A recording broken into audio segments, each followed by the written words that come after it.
Welcome to Infikap YouTube channel.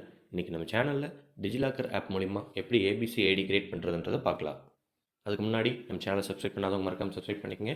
அதே மாதிரி நம்ம வாட்ஸ்அப் சேனலோட லிங்க் டிஸ்கிரிப்ஷனில் கொடுத்துருக்கோம், மறக்காமல் அதையும் ஃபாலோ பண்ணிக்கோங்க. அப்போ தான் நம்ம சேனலில் போடக்கூடிய இன்ஃபர்மேஷன்ஸ் எல்லாம் உங்களுக்கு உடனுக்குடனே தெரிஞ்சிக்க முடியும். ப்ளே ஸ்டோரில் போய்ட்டு டிஜிலாக்கர் ஆப் இன்ஸ்டால் பண்ணிவிடுங்க. டிஜிலாக்கர் ஆப் இன்ஸ்டால் பண்ணிட்ட பிறகு அதை ஓப்பன் பண்ணிக்கோங்க. டிஜிலாக்கர் ஆப் இன்ஸ்டால் பண்ணிவிட்டு அதை ஓப்பன் பண்ணிவிட்டு கெட் ஸ்டார்டட் கொடுத்துருங்க. ஆல்ரெடி டிஜிலாக்கர் அக்கௌண்ட் இருந்தால் சைன்இன் கொடுத்து அக்கௌண்ட் லாகின் பண்ணிக்கங்க. அப்படி அக்கௌண்ட் இல்லைனா கிரியேட் அக்கௌண்ட் கொடுத்துருங்க. அப்புறம் அதில் இருக்கக்கூடிய டீட்டெயில்ஸ் ஃபில் பண்ணிவிடுங்க. ஃபுல் நேம் ஆதாரில் இருக்கிற மாதிரி ஃபுல் நேம் கொடுத்துருங்க.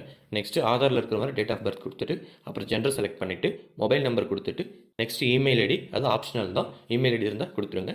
அடுத்தது 6 டிஜிட் செக்யூரிட்டி பின். இந்த பின் பார்த்திங்க அப்படின்னா 6 டிஜிட் நம்பர் கிரியேட் பண்ணணும். இதுதான் ஃபியூச்சரில் டிஜிலாக்கர் லாகின் பண்ணுறதுக்கு யூஸ் ஆகும். அதனால் இது என்ன பின் கொடுக்குறோம் அப்படின்னு சொல்லிட்டு ஞாபகம் வச்சுக்கோங்க. இது முடிச்சுட்டு சப்மிட் கொடுத்துருங்க.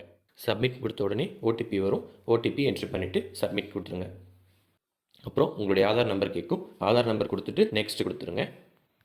இப்போது ஆதார் ரிஜிஸ்டர் பண்ண மொபைல் நம்பருக்கு ஓடிபி வந்திருக்கும். அந்த ஓடிபி கொடுத்துட்டு சப்மிட் கொடுத்துருங்க.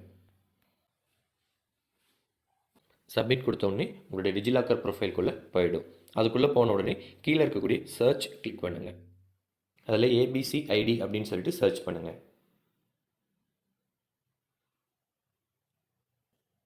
சர்ச் பண்ண உடனே ஏபிசி ஐடி கார்டு டெல்லின்னு இருக்கும், அதை கிளிக் பண்ணிக்கங்க.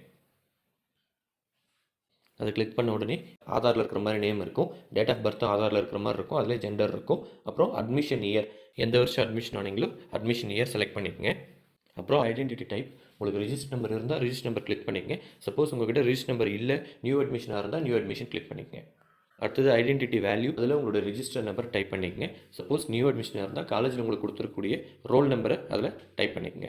அடுத்தது செலக்ட் இன்ஸ்டியூஷன் நேம் இருக்கும். அதில் பார்த்திங்க அப்படின்னா பெரியார் யூனிவர்சிட்டி கண்ட்ரோலில் இருக்கக்கூடிய காலேஜஸ் பெரியார் யூனிவர்சிட்டி செலக்ட் பண்ணிக்கங்க. சப்போஸ் அட்டானமஸ் காலேஜஸ் இருந்தால் அவங்களுடைய காலேஜ் நேம் செலக்ட் பண்ணிக்கங்க. இப்போ இதில் இன்ஸ்டியூட் நேம் செலக்ட் பண்ணிவிட்டு கெட் டாக்குமெண்ட் கொடுத்துருங்க. கெட் டாக்குமெண்ட் கொடுத்தோடனே இது மாதிரி ஏபிசி ஐடி கார்டு நமக்கு ஃபெட்ச் ஆகி வந்துடும்.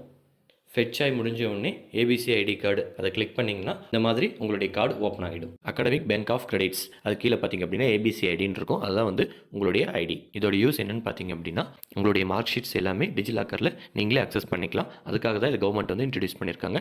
நீங்கள் ஒன்ஸ் ஏபிசி ஐடி கிரியேட் பண்ணிட்டீங்க அப்படின்னா உங்களுடைய டிஜிலாக்கரில் கீழே இருக்கக்கூடிய இஷ்யூடு கிளிக் பண்ணிங்க அப்படின்னா உங்களுடைய ஏபிசி ஐடி நீங்கள் எப்போ வேணாலும் எடுத்துக்கலாம். இது மாதிரியான இன்ஃபர்மேஷன் தெரிஞ்சுக்கணும்னா மறக்காம நம்ம சேனலை சப்ஸ்கிரைப் பண்ணிக்கங்க. தேங்க்யூ.